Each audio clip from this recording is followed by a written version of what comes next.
Imagine you're 3 years old.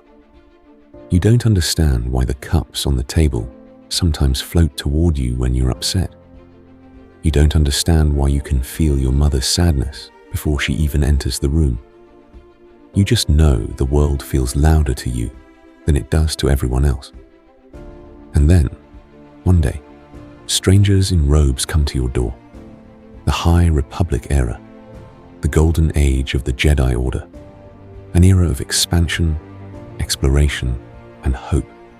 At least, that's how the histories remember it. But for a child born Force-sensitive during this period, their story began not with adventure, but with separation. The Jedi of the High Republic were active, proactive.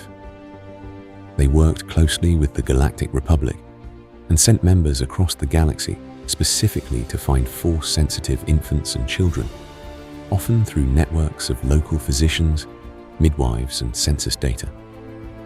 When they found one, they came to the family.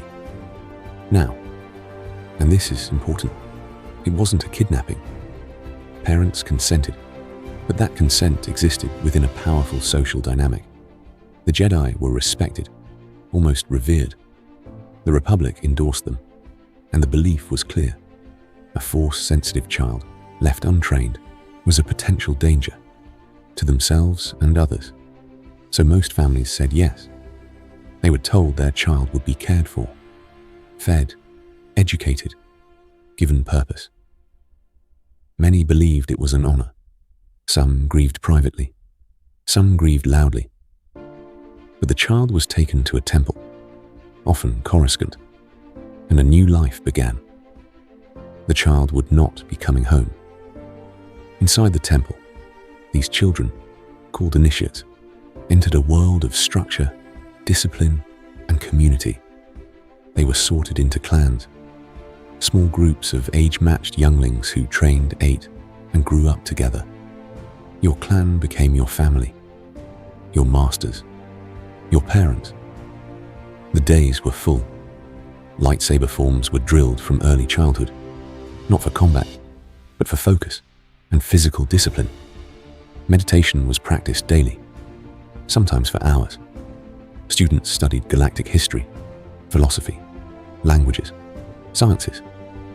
The Force was explored not as a power to use, but as a presence to listen to. In many ways, it was a rich childhood, stimulating, purposeful.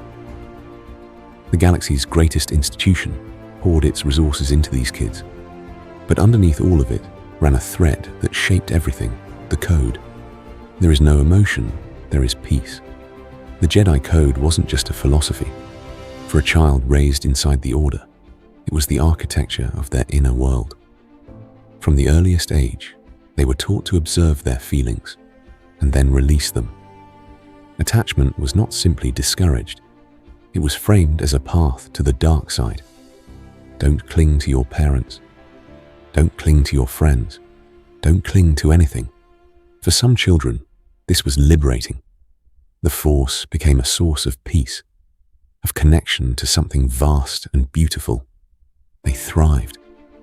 For others, it quietly hollowed something out. The love they felt for a sibling left behind, for a fellow initiate who washed out of the program, had nowhere to go. You couldn't mourn openly. You were supposed to let go. The High Republic Jedi were not cruel. Many were genuinely warm, wise, and caring. But the system they operated within asked children to perform an almost impossible emotional task: feel everything and hold on to nothing. The High Republic was an era of light, but even light casts shadows. And for the Force-sensitive children born into that age, those shadows lived quietly inside them, in the memories of a mother's face, a home they'd never return to, and feelings they'd been taught, since before they could read, to let go of. Whether that was wisdom or loss may depend entirely on who you ask.